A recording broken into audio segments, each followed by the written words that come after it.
Halo teman-teman semua, selamat datang kembali di Relaktivitas ya. Semoga teman-teman semua dalam kondisi sehat dan bahagia selalu.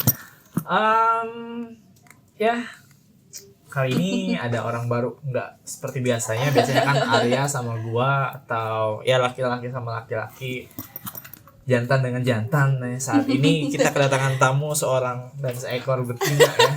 Jadi seekor. Jadi mungkin akan ada banyak perubahan untuk pembahasannya ataupun sudut pandangnya. Oke, kenalin teman-teman, ini semua Mita. Halo semuanya. Mita, kenalin ini semua teman-teman ya yang menonton. Semoga teman-teman mengenal Mita jauh lebih dalam. Oke, gua kilas balik secara singkat aja.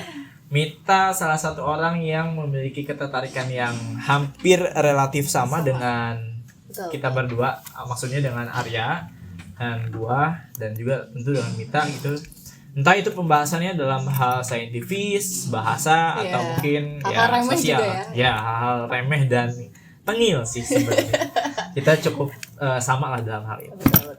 Jadi rencananya hari ini kita bahas stoicisme nih teman-teman. Cuman gue pengen bedah dulu nih, Mit. Stoicisme dalam ruang lingkup yang jauh lebih luas dulu gitu kan. Stoicisme kan sebagai sebuah filsafat gitu kan. Otomatis dari filsafatnya dulu kita nih menurut Mita deh gitu sebagai seorang yang memang berkecimpung di dunia pendidikan dan juga bahasa, memandang filsafat itu seperti apa gitu. Jadi gini ya teman-teman di Relaktivitas, aku pakainya aku kamu aja biar kita lebih dekat. Kalau aku sendiri mandang filsafat itu sebagai sebuah teknik atau cara untuk aku berpikir dalam memecahkan situasi atau memecahkan masalah atau mencari tahu cara untuk menyelesaikan sesuatu atau problem solving. Tapi yang tidak juga jarang, maksudnya sering aku dengar di lingkungan masyarakat saat ini, banyak orang-orang yang tidak terlalu akrab dengan filsafat. Yang sebenarnya padahal filsafat itu sendiri ya, betul ya, itu sangat berdampingan dengan kehidupan kita sekali. Betul. Banyak orang-orang yang tidak mau mengenal filsafat karena takut murtad, takut banyak ya, takut kafir lah, takut konsep-konsep sesat. yang seperti itu. Ya, seperti itu. Padahal filsafat sendiri kalau aku mengartikannya sebagai cara kita untuk berpikir gitu. Dan ada banyak sekali lah tentunya ya filsafat di area kita, di dunia kita ini, dan yang mungkin yang sama-sama kita punya interest yang sama, itu ada stoicisme. Arai juga, Errol juga, aku juga, kita lumayan sering bahas soal stoicisme. Walaupun kita nggak bisa ngeklaim kita si paling stoik ya, karena kenyataannya ketika disakiti sakit juga gitu. Tapi ya udah, kita jadikan ini sebagai bahan bahasan gitu, Mit. Tapi gini dong, stoicisme kan gue dengar tadi, mungkin Mita aku kamu terserah lah. Cuman kita ini ruang bebas, jadi mau aku kamu atau apapun boleh. Diri ya. Stoikisme itu kan artinya kita seperti yang disampaikan oleh Mita sebelumnya, filsafat itu ada di sekitar kita. Menurut lu emang apa sih yang sering terjadi nih di kehidupan Mita yang menurut Mita itu sebagai sebuah pola pikir filsafat atau metodologi filsafat gitu? Maksudnya kayak hal apa yang menurut Mita sederhana, menurut orang lain sederhana, yang sebenarnya itu masuk filsafat tapi orang nggak sadar itu gitu. Buka tutup botol boleh nggak sih? Oh boleh. Ini kita nggak iklankan. Cuman kayak sesimpel itu teman-teman. Sesimpel itu kayak kita berpikir untuk melakukan suatu hal dengan mudah, dengan cepat, atau dengan cara-cara yang kita ingini. Bagaimana caranya aku pengen minum air yang ada di dalam sini? Aku tentunya harus berpikir dan melakukan ini. Dan itu juga merupakan salah satu bukan yang filsafat banget, cuman kegiatannya. Iya, memecahkan satu masalah atau cara kita berpikir. Jadi gua I see. Jadi Mita memandang bahwa setiap proses kecil pun di kehidupan kita yang dimana kita memerlukan teknik, cara berpikir menggunakan akal, itu menurut Mita udah termasuk filsafat ya. Karena gini, menurut gua filsafat itu satu-satunya hal yang paling bebas di dunia yang kita nggak butuh data valid loh buat memverifikasinya. Istilahnya gini, setiap orang nggak bisa mengklaim dirinya sebagai seorang dokter, nggak bisa mengklaim dirinya sebagai seorang guru, tapi setiap orang bisa mengklaim dirinya sebagai seorang filsuf. Karena setiap orang yang berpikir, setiap kamu memiliki cara pikir, ini bukan gue yang ngomong ya. Kalau misalnya gue yang ngomong, silahkan kalian baca siapa yang berbicara bahwa setiap orang yang berpikir adalah filsuf. Bahkan ya sesimpel kamu sesimpel perkataan di antara 3 lah, kalau nggak Plato, Aristoteles sama siapa Socrates yang mengatakan bahwa menikahlah bagaimanapun caranya gitu. Kalau misalnya kamu mendapatkan pasangan yang baik, maka kamu akan hidup nyaman. Tapi ketika kamu mendapatkan pasangan yang tidak baik, kamu akan menjadi filsuf. menjadi filsuf itu semudah kita salah dalam memilih pasangan. Bukan salah sih, istilahnya keliru atau tidak tepat. Betul, Jadi betul. filsafat itu satu-satunya hal gitu yang kita bisa klaim gitu atas kebenarannya, atas atas pola pikirnya, atas metodologinya gitu. Enggak seperti pakem ilmu lain, ketika kita harus paham, kita harus dokter gitu, kita harus istilahnya fisikawan gitu, harus atau ada kimiawan. legitimate gitu. gitu. Harus ada legitimasi gitu, bahwa betul. Anda seorang fisikawan, Anda seorang dokter gitu. Tapi filsafat enggak. Itulah kenapa mungkin ketertarikan sama, karena dengan filsafat kita bisa jauh lebih berkembang loh, nggak ada batasan gitu kan. Nah, mulai dari kita pembahasan kayak dari filsafat yang lama kayak mungkin gerakan pemikiran ataupun ideologi komunisme, sosialisme, eksistensialisme, nihilisme dan sampai akhirnya stoikisme gitu. Itu kan bagian dari alur-alur filsafat gitu kan, teman-teman. Jadi Mita tuh bisa disampaikan tadi bahwa menurut Mita nih, teman-teman, filsafat tuh bisa mulai dari hal-hal yang sederhana. Nah, gue pertanyaannya gini, dari setiap orang yang gue lihat, gue tuh bisa dia nggak pernah mengatakan dia memiliki alur filsafat seperti apa. Misalkan si A, si B nggak pernah bilang, tapi aku bisa menilai bahwa mereka dengan gaya kehidupan seperti itu kemungkinan besar dia nihilisme, karena dia sangat enggan dan lain sebagainya gitu. Dan aku memandang Mita sebagai stoikisme. Kasih tahu aku dong, sejak kapan Anda mengenal stoikisme ini gitu? Kok bisa gitu mengenal? Oke. Sebenarnya kenal stoikisme itu dari waktu 2016-2017an, awal-awal waktu itu di Instagram, dan tokoh yang mengenalkan aku sama stoikisme itu Ryan Holiday. Silakan dicari. Dia itu pengarang, penulis orang Amerika, berkebangsaan Amerika, dan dia menulis buku yang judulnya Daily Stoic. Itu tuh isinya itu di buku itu tuh ada kayak 365 hari, tapi ada quotes-quotes stoic itu yang menurut aku masuk, dan ternyata tuh aku sudah lama loh Rul kayak menjalani kayak gitu, tapi aku nggak tahu nama itu stoic. Paham. Iya, jadi aku melaksanakan kegiatannya dulu gitu ya, punya cara berpikirnya dulu, punya kerangka berpikirnya tapi dulu. belum tahu itu disebut tapi apa. Belum tahu itu. Paham. Dan ketika aku nemu stoik, jadi ada apa ya? Ada orang yang aku nggak sendirian, ternyata ada juga gitu. Ternyata udah ada namanya. Betul, dan udah ada namanya. Dan setelah ketemu stoik, ada 3 tokoh di sana ya Rul ya. Ada Marcus Aurelius, ada Epictetus, sama ada Seneca. juga Seneca, betul. Yang paling dikenal. Itu mereka bertiga tuh yang dikenal sebagai yang bisa dibilang orang yang menyebarkan stoicisme juga. Dan dari apa yang mereka sampaikan itu aku jadi tahu lebih lagi nih soal apa yang dulu aku aplikasikan dalam hidup. Terus tahu stoik, jadi tahu kelanjutannya kemana gitu. Dan menurutku stoik ini sendiri salah satu kunci ya di dunia yang serba digital ini buat kita tetap waras loh. Bisa jadi salah satu waras, kunci gitu. Iya, bisa jadi salah satu kunci buat kita tetap waras. Bang. Ya, karena ajarannya itu ini senggol tipis-tipis ya. Nggak apa-apa. Stoikisme itu apa? Senggol banyak juga boleh. Oke, siap. Senggol aja. Iya, masih boleh kayak gini loh. Boleh lah. Ini podcast terbebas, coy. Bebas gimana? Oke. Jadi di stoik ini teman-teman, dia tuh yang paling ke highlight banget adalah dikotomi kendalinya ya Rol. Kayak dia memisahkan. Kayak hampir di semua buku filsafat yang pembahasannya stoikisme pasti ada dikotomi kendali pasti. Iya, betul. Berkemungkinan tinggi ada yang namanya dikotomi kendali. Jadi gini teman-teman, kita memisahkan nih antara hal yang bisa kita kendalikan dan tidak bisa kita kembalikan. Something are up to us dan something are not up to us. Itu di bumi ini itu semuanya ada kebagi dua. Kayak banyak hal, misalnya dari belajar, study, terus kekayaan, kesehatan, karir, menikah, atau bahkan hari ini aku ketemu Errol aja itu ada dikotomi kendalinya. Tentu ada yang up to us dan not up to us gitu. Jadi gini teman-teman, saat kita tuh banyak sekali atau sering kali ya menggantungkan kebahagiaan kita kepada sesuatu yang ada di luar kendali kita. Kepada pasangan. Kita berharap dia melakukan A B C D F G Z. Kita berharap pada sesuatu yang tidak bisa kita kendalikan gitu. Jadi di situ tuh selalu ada miss dan akhirnya ada gap.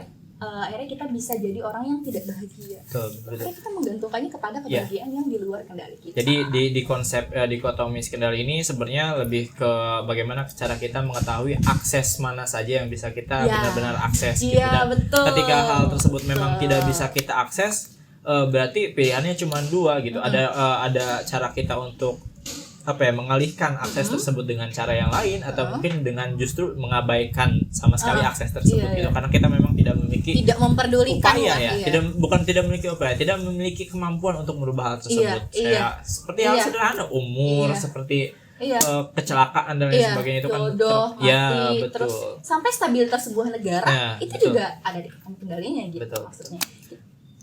Dan itu akan menjadi menurut gue sih itu bakal menjadi sebuah tolak ukur yang paling mudah diperhatikan ketika kita membedakan cara berpikir stoikisme dengan filsafat yang lain. Itu paling mudah. Jadi kebanyakan orang stoik itu kalau udah kayak berjuang untuk satu hal terus hasilnya miss, ya udah. Betul. Jadi seandainya kita di sosialisme itu gua bisa menggambarkan sebagai sesuatu yang satu untuk semua gitu, semudah itu, maka di stoikisme itu bukan mengharapkan, maksudnya memiliki konsep yang simple juga gitu, bahwa ada beberapa hal yang bisa kita atur, atau kita akses, ada beberapa hal yang enggak, dan kita nggak perlu pusing terhadap sesuatu yang nggak bisa kita akses. Gitu. Berarti itu perkenalan Mita nih terhadap stoikisme tuh ternyata nanti memang. Nanti aku dikenalnya stoikisme padahal aku nggak pernah bilang. Orang. Oh iya, tadi aku juga pernah nyeletuk tuh. Mita nyeletuk mengatakan bahwa kita sering memiliki pola pikir tertentu, cara berpikir sesuatu, tapi nggak pernah tahu namanya apa. Termasuk gue nggak pernah sebelumnya nggak pernah tahu frugal living itu seperti apa.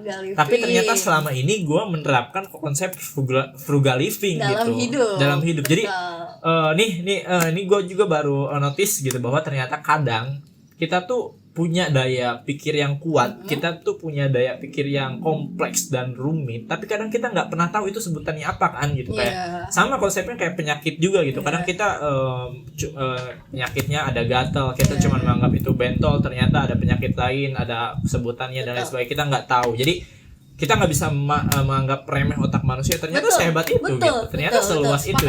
Cuman memang akses pengetahuan kita yang belum sampai ke sana, hingga akhirnya kita ya nggak tahu nih sebutannya apa, tapi kita melakukan itu, merasakan. Dan itu bisa nge-guide sendiri loh. Maksudnya aku nggak berniat menamakan pemikiranku. Iya, betul. Aku sama sekali nggak berniat ngasih nama. Ketika nemu sebuah buku yang Ryan Holiday tulis, ini ternyata udah ada namanya dari 200 tahun sebelum Masehi. Aku berbentuk apa loh?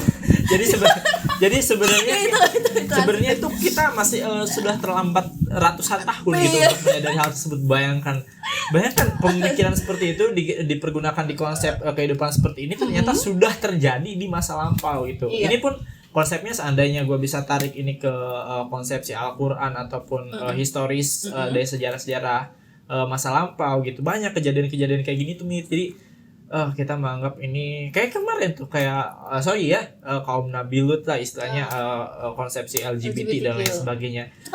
Itu kan udah ada. Masalahnya udah cukup lama gitu tentang hal tersebut, tapi kita masih booming sekarang dan kita kayak ketinggalan gitu loh mas untuk mempeributkan hal tersebut, karena memang udah harusnya dibantai aja ya. Bercanda ini boleh nggak sih dikat nggak ada cut di sini, apalah. Kita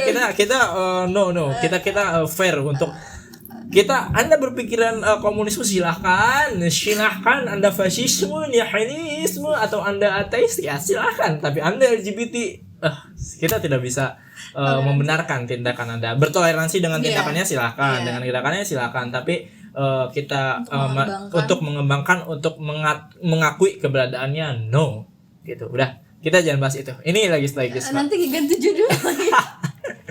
Oke. Jadi tadi perkenalan Mita dari stoikisme, khususnya dalam pemahaman Mita itu mulai dari bukunya Ryan Holiday. Dan di Indonesia tuh ada teman-teman yang Henry Manampiring, judulnya filosofi teras. Kenapa dinamain teras? Karena Stoik itu sendiri belajar di teras gitu waktu dulunya, dari Zeno dibawa ke Marcus Aurelius, terus dibawa ke Epictetus, itu mereka belajarnya ngampar di teras itu. Dan sekaligus memberikan gambaran bahwa pembelajaran tentang stoikisme itu bukan pembelajaran klasik yang harus duduk di bangku. Iya, nggak yang eksklusif. Iya, nggak harus eksklusif orang-orang tertentu, nggak harus bawa buku tulis. Kita ngedengerin kayak gini aja stoikisme bisa masuk gitu. Jadi itu sederhana gitu. Oke. Selain itu, selain bagaimana cara Mita mengenal stoikisme, gue juga kadang penasaran gitu.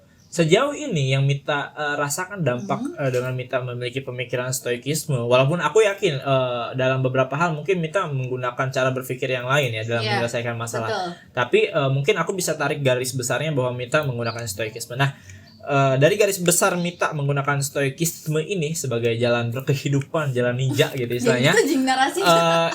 Agak lebay tapi ya udah ya gitu. Manfaatnya apa tuh yang dirasain gitu? Oke, mungkin kalau buat kemanfaat aku kasih ambil contoh ya. Ini jujur-jujuran aja nih sama yang nonton aku sama yang nonton. Pernah nggak sih posting apapun di sosial media itu tujuannya pengen dipuji orang, pengen orang tahu, pengen ngebuktiin sama orang yang remehin kita ataupun apa, pengen ngasih validasi ke orang kalau kita bisa mencapai sesuatu.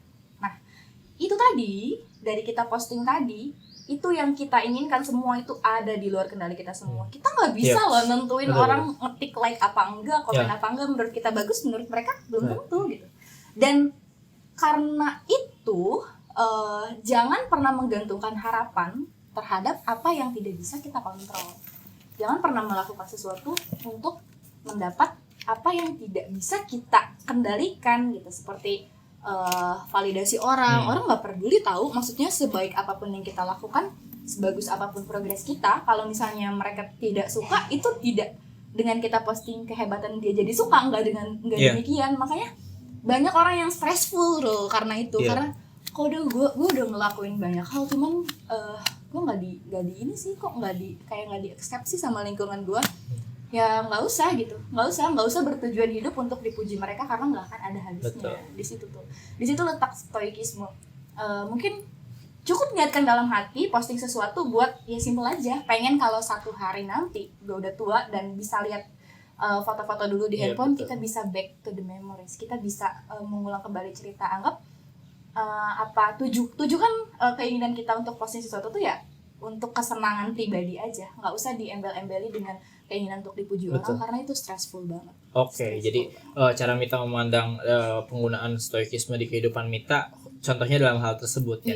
Nah, gue pengen nunjukin juga ke teman-teman nih bagaimana cara berpikir materialisme dalam menanggapi hal yang sama gitu. Karena gue pengen ngasih tahu teman-teman, siapa tahu teman-teman ada yang berpikiran sama, cara berpikir yang sama, dan teman-teman nggak tahu itu konsepnya seperti apa, namanya apa dan gitu. Ada beberapa tahun lalu, betul gitu dan gue bisa menjelaskan materialisme itu seperti apa. Misal tadi dalam studi kasus ini Mita mengatakan bahwa kita nggak bisa mengontrol orang lain bakal nge-like kita atau enggak. Dalam materialisme, pandangan yang digunakan adalah seandainya saya ngepost akan bermanfaat atau tidak, menghasilkan atau enggak, mendapatkan uang atau enggak dari saya post ini. Kalau tidak, maka saya tidak berorientasi kepada pendapatan, kepada profit terhadap sesuatu yang saya dapatkan dari postingan ini gitu. Jadi teman-teman bisa juga, atau misalkan teman-teman berpikir kapitalisme ala berarti gue harus ngepost sebanyak mungkin, bagaimana caranya agar menghasilkan gitu, duit, atau dan lain sebagainya. Uang menjadi orientasi teman-teman untuk mendapatkan hal tersebut gitu. Kalau materialisme kan tentang bagaimana cara penggunaannya gitu. Atau misalkan teman-teman mau berpikir secara nihilisme tentang postingan tersebut gitu, ya teman-teman bisa menganggap bahwa keberadaan kita untuk memposting ini apa, kita adalah makhluk fana yang sebentar lagi mati gitu misalkan. Jadi cuman gini, pas posting tuh nggak jadi posting, cuman lu siapa? Gitu, ini kayak terjadi sama orang yang posting nol. Betul. Gue siapa mau posting? Gak akan ada orang gitu, yang peduli. Gak ada orang yang peduli, gak ada orang yang bisa jadi ciri-ciri nihilisme, bisa jadi di antara lain ada gangguan sosial dan lain sebagainya. Tapi ya misalkan teman-teman punya cara pikir seperti itu ada namanya dan itu ada konsep berpikirnya. Gua nggak bisa ngeklaim itu benar atau enggak dengan cara berpikir tadi, yang jelas itu ada namanya, jangan khawatir. Jadi teman-teman punya cara berpikir, teman-teman adalah filsuf juga gitu. Nah, gue balik lagi, Mita merasakan bahwa secara garis besar berarti stoikisme menurut Mita berdampak baik atau buruk nih buat di kehidupan Mita? baik tapi semi-semi negatif gitu sih. Nah, di mana tuh semi negatifnya? Karena kalau orang yang nggak bisa menempatkan, dia nggak akan hopeless aja gitu. Karena dia berpikir semuanya nggak ada di kendali kita, ya udah. Kayak dia mikir apa yang ada di kendali kita, cuman pemikiran kita, kesehatan kita aja nggak ada sepenuhnya di kendali kita. Kita udah makan bergizi, olahraga, bangun pagi tidur nggak terlalu larut, tetap aja sakit ya, tetap aja kan ada celah-celah. Nah maksudnya apa? Maksudnya silahkan, kalau justru uniknya gini, di bukunya Henry Manapiring itu dia membagi jadi trikotomi kendali. Justru ada sesuatu yang ada dalam kendali kita, sesuatu yang di luar kendali kita, dan sesuatu yang di dalam dan di luar kendali kita. Contohnya tadi yang kesehatan. Kita nggak bisa memastikan kesehatan kita esok hari, cuman upaya-upayanya ada dong. Iya betul. Dari sekarang dong. Istilahnya ikhtiarnya perlu gitu. Nah contohnya juga ketika kamu mengikuti sebuah kompetisi, sebuah lomba yang tentunya pengen menang nggak sih kalau ikut lomba tuh? Ya ada keberadaan kompetisi kan untuk mencari pemenang. Ya betul. Nah nanti di sana kamu berpikirnya jangan, kalau yang dikotomi kendali aja tuh pasti kayak ya udah aku lakuin aja. Kalau nggak menang ya udah nggak apa-apa. Ya kan nggak ada yang bisa ngatur dia biar jadi lebih baik gitu kan. Nah tapi keberadaan si trikotomi kendali dari bukunya yang Henry Manapiring ini, dia ngasih tahu kita loh kalau misalnya kita masih tetap bisa effort, kita masih tetap bisa upaya dengan memaksimalkan apa yang ada dalam diri kita. Memang pada saat di lapangan kita nggak bisa mengontrol lawan kita buat jadi lebih jelek dari kita, nggak bisa. Tapi kita bisa berupaya untuk memaksimalkan diri gitu. Jadi gue juga baca Filosofi Teras itu intinya gini. Pak Henry Manapiring ini kalau gue baca ya mengantisipasi orang yang akan berpikir seperti itu, karena sering kali terjadi mengenai hal tersebut kan kita nggak bisa gitu kan mendapatkan seluruh aspek dari apa yang kita inginkan gitu. Jadi dia mencegah pasti ada nih orang yang justru malah leha-leha, ada nih orang yang justru kayak menyerahkan serba pasrah dan lain sebagainya gitu kan. Dijadikan alasan buat alasan. Dia tidak berusaha dan malas-malasan. Walaupun sebenarnya kalau misalkan terjadi seperti itu udah bukan stoikisme lagi. Sebenarnya bukan. Itu orang malas aja. Iya, orang malas aja. Pure gitu. Nggak bisa bela-bela. Cuman karena memang pemahaman kita mungkin akan menganggap itu sebagai pola pikir stoikisme kan. Itu kan yang dikhawatirkan gitu kan, memberikan dampak yang memang ya cukup signifikan kalau misalkan kita bandingkan dengan konsep pemahaman yang lain gitu kan. Dan ya teman-teman harus tahu itu deh. Iya. Teman-teman harus misalnya kalau misalnya sama nih, kayak banyak banget berharap sama sesuatu yang di luar kendali. Misalnya contoh buat orang-orang sekarang mungkin yang punya pasangan, banyak banget dia mengharapkan pasangan yang seperti ABC, terus mengharapkan perubahan dari pasangan setelah bersama kita. Itu udah kayak gua itu. Tolong hentikan ya, kayak menurutku ya sikap orang tuh salah satu yang totally gak bisa kita. Betul. Dan teman-teman udah harus mulai memilih konsep pemikiran yang lain. Kalau misalkan memang ingat ya, walaupun gue bisa mengatakan bahwa stoikisme itu salah satu jalan keluar yang baik untuk menyelesaikan permasalahan kita di dunia yang ya serba cepat ini menurut gue. Karena dia konsepnya kan adaptif nih, pemahamannya adaptif. Nggak seperti komunisme yang sekarang lebih terkesan utopia gitu. Karena di dunia yang serba memikirkan uang gitu. Untuk memikirkan pentingnya sosial gitu di kehidupan kita tuh minim. Bayangkan gitu, Indonesia takut kebangkitan komunisme sedangkan kita pajak aja segede apa gitu. Sedangkan komunisme tuh benci keberadaan pajak. Bayangkan kita benci keberadaan komunisme, takut ketar-ketir takut komunisme bangkit, sedangkan kita masih pakai uang kertas, padahal komunis tuh benci uang kertas gitu, keberadaan uang kertas gitu. Jadi ya ini akan berdampak luas ketika teman-teman tahu pola pikir dari suatu sudut pandang filsafat filsafat yang lain gitu.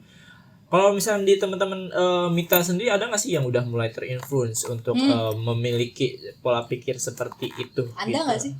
Ya, kalau saya tidak terinfluence sih untuk menggunakan Arai kamu nggak hadir tapi tetap diomongin di sini. Aku tuh bilang kayak baca dong Filosofi Teras waktu SMK kan di perpus. Kenapa? Itu lumayan bagus, gue bilang. Terus kayak masih nggak tertarik tuh. Kalian tertarik sama bom terus kayak kapal-kapal perang yang gitu. Itu mereka sejarah itu Arya. kapal perang. Enggak. Kapal perang aku nggak ikutan. Arya sejarah kapal perang terus yang kayak nuklir. Iya betul. Itu Dia sukanya lebih ke ke situ. teknologi dan militer. Iya, kalau dia filsafat nih guys. Enggak. Dia nggak. Aku serandom itu sih. Tiba-tiba apa? Tiba-tiba. Iya. Nih hari ini bahas filsafat, besok nonton UFC gitu. Jadi aneh banget emang serandom itu gitu. Iya. Oke, jadi itu secara umumnya nih bagaimana pandangan Mita, bagaimana kronologis Mita mengenal, dan bagaimana Mita merepresentasikannya di kehidupan Mita dan lain sebagainya. Berarti Mita bisa deal bahwa sejauh yang Mita alami cara berpikir stoikisme itu baik gitu. Sejauh yang Mita aku nggak butuh jawaban semi negatif, apalah itu jawaban yang sangat insya Allah istilahnya, jadi tidak memberikan penjelasan. Gitu, nggak semua tuh ada nggak semua harus A B loh. Iya nggak semua sih, harus ya tidak loh. aku setuju sama konsep itu, tapi untuk hal ini aku pengen kamu tuh pengen maksa aku ngomong iya kan, itu kan sedangkan ini yang nonton bisa jadi banyak karena bakal proses. Aku bilang ya tapi ada tapinya. Oke, ya udah. Kita iyain aja. Oke. Dia maksa guys, maksa mendorong aku supaya bilang, "Ya, kalian harus sepakat kalau stoikisme ini baik dan harus dipakai di kehidupan sehari-hari." Enggak. Tidak demikian. Iya, tapi jawabannya kalau sejauh yang aku pahami stoikisme berdampak baik, jawabannya ya, tapi dengan cara penggunaan dan di situasi yang tepat. Oke. Jadi itu garis besarnya ya teman-teman. Semoga teman-teman semua bisa lebih memahami. Sebenarnya kita semua tadi berbicara benar-benar berdasarkan apa yang kita ketahui ya, berdasarkan literasi yang kita ketahui. Dan mungkin teman-teman dan kita sedikit bumbui dengan kesalahan-kesalahan. Enggak sih, sebenarnya emang salah aja. Emang salah aja. Kita bumbui biar mungkin ada teman-teman yang notice, apa sih Aaron ngomongnya salah gitu. Jadi ntar notice teman-teman komen aja gitu. Padahal kita sengaja. Dia pengen dibenci, dikritik, di komen. Ya, itu kenyataannya. Intinya gitu deh, teman-teman jangan dengerin ya. Di sini tuan rumahnya saya ya. Jadi kalian harus percaya kepada saya gitu. Dan ya teman-teman, semoga teman-teman semua bisa memahami konsepnya seperti apa, bisa menerapkan dan bisa mungkin ambil positifnya seperti apa, karena ya stoikisme ataupun pemahaman filsafat yang lain ataupun konsep pemahaman yang lain selalu sama seperti pisau gitu. Bagaimana cara dia digunakan lah yang paling penting. Maka jawaban iya dengan tapi itu terlalu relevan untuk semua konsep pemikiran ya. Jadi anggap itu sebagai konklusi yang tidak memberikan kesimpulan. Padahal konklusi itu kesimpulan gitu. Tapi ya udah teman-teman, dilanjutin debat loh. Gini, nggak semua harus A B, nggak semua harus ya tidak, nggak semua harus benar salah. Tapi dia tuh pengen bilang aku cuma bilang gitu. Oke. Intinya itu teman-teman ya. Semoga teman-teman semua bisa dapat poinnya apa. Ya Allah. Dan ya ini Mita Maruyah, teman-teman bisa kepoin dan lain sebagainya atau ngobrol langsung. Mita juga, kita bertiga adalah orang yang sangat terbuka dengan umum dan kita bisa membahas apapun. Seandainya teman nggak tahu mau bahas apapun, mungkin kita yang justru mencarikan bahan bahasan buat teman-teman semua. Bisa. Oke, dan ya terima kasih telah menonton. Jangan lupa untuk aktif selalu untuk menonton channel ini, walaupun ya kadang nggak bermanfaat ya. Jadi kenapa gue ngomong kayak gitu? Jadi aku tahu terus kayak berasa di lu dari tadi ngomong nggak ada manfaatnya sama penonton gue. Semisal itu semisal, karena kan video yang sudah diupload nggak cuma yang Mita kan, malah ini belum, ntar diupload. Jadi ya sampai berjumpa di relativitas yang akan datang. Sampai jumpa. Bye bye Sobat Relax.